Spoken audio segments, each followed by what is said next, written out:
about the places they've been.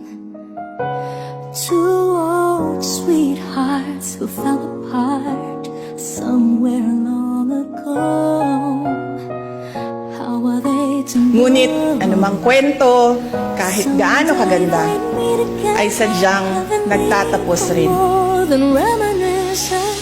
Maybe this time it'll be love and they'll find.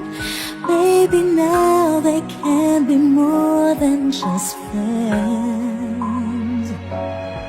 She